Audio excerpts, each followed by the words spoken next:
சுகுணா வந்துட்டு வருத்தப்பட்டிருக்காங்க. என்னை மன்னிச்சிடுங்க மாமா, நம்ம பொண்ணு வாழ்க்கையை காப்பாற்றுறதுக்காக எனக்கு வேறு வழி தெரியல, என்னால் தான் நீங்கள் இப்போ ஜெயிலில் இருக்கீங்க அப்படின்னு சொல்லிட்டு ஃபீல் பண்ணி அழுதுட்டுருக்காங்க.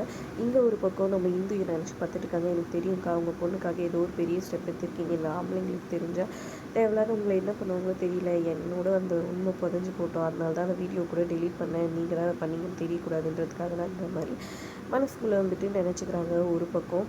இன்னொரு பக்கம் இங்கே வந்துட்டு தீபா வந்துட்டு அவங்க லவ்வரான கார்த்திக்கிட்ட சண்டை போட்டுட்ருக்காங்க. இப்படி பண்ணிட்டேன்னு சொல்லிட்டு, நான் அப்படி தானே பண்ணுவேன், எனக்கு பணம் தான் முக்கியம், நீங்கள் பணம் ரெடி பண்ணி வந்து கொடுத்தா நான் வந்துட்டு உன்னை கல்யாணம் பண்ணிப்பேன், இல்லைன்னா எங்கள் அம்மா சொல்கிற மாதிரி எங்கள் மாமா பொண்ணு தான் கல்யாணம் பண்ணிப்பேன்ற மாதிரி சொல்லியிருக்காங்க. என்னால் பணம் இல்லாமலாம் தவிக்க முடியாது, நிற்க முடியாது ரோட்டில் அப்படின்ற மாதிரி சொல்லிடுறாங்க. இதனால் தீபா வந்து ஸ்பீக்கர் போட்டு பேசிட்டு இருக்காங்க. அதை அவங்க அப்பா கேட்டுட்டு ஒரு மாதிரி அப்படியே எதுவும் பிடிச்சிட்டு கீழே விழுந்துடுறாரு.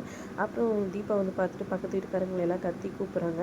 இவங்களுக்கு என்ன பண்ணுறதுன்னு தெரியாமல் இருக்கும்போது பக்கத்து வீட்டுக்காரங்க வந்துட்டு அவங்களுக்கு இது வரும்னு சொல்லிட்டு பஃப் எடுத்துகிட்டு வந்து அடிக்கிறாங்க.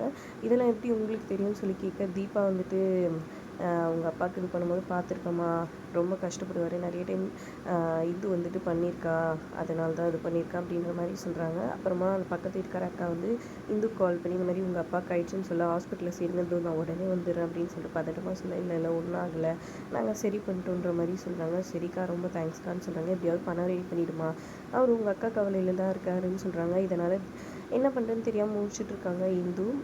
அவங்க அம்மா ஃபோட்டோ பார்த்துட்டு அப்போது இங்கே கிருபாவோட அப்பாவுக்கு வந்துட்டு டேப்லெட் கொடுக்க போகிறாங்க.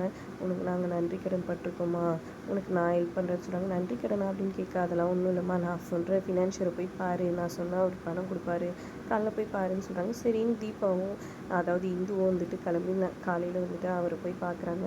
இந்த மாதிரி ஐயா அமிச்சார், பணம் கொடுக்க சொன்னார், நான் கரெக்டாக வட்டியும் கொடுத்துறேன்னு சொல்கிறாங்க. நீ தான் இந்துவா, உனக்கெல்லாம் கொடுக்க முடியாதுமான்னு சொல்கிறாங்க. என்ன நீங்கள் எதுவுமே கேட்காம கொடுக்க முடியாதுன்னு சொல்கிறீங்கன்னு சொல்ல, இந்த மாதிரி கிருபாகரன் நேற்றே கால் பண்ணிட்டாரு, அவர் சொல்லாமல் நாங்கள் எதுவும் பண்ண மாட்டோம், அவரே கொடுக்க வேணாம்னு சொல்லிட்டாரு, அதனால் கொடுக்க மாட்டேன், நீ கிளம்புமா அப்படின்னு சொல்லிடுறாங்க.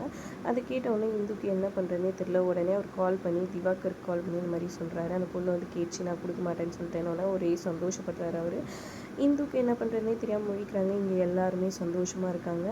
இவங்க கிருபாவோட அப்பாவுக்குமே சோகமாயிட்டாரு, என்ன இப்படி அரக்கணுங்களாக இருக்கிறானுங்களேன்னு சொல்லிட்டு யோசிச்சுட்டு இருக்காங்க. இங்கே தீபாவும் அவங்க அப்பாவும் மறுநாள் வந்து ரிஜிஸ்டர் ஆஃபீஸில் வெயிட் பண்ணுறாங்க.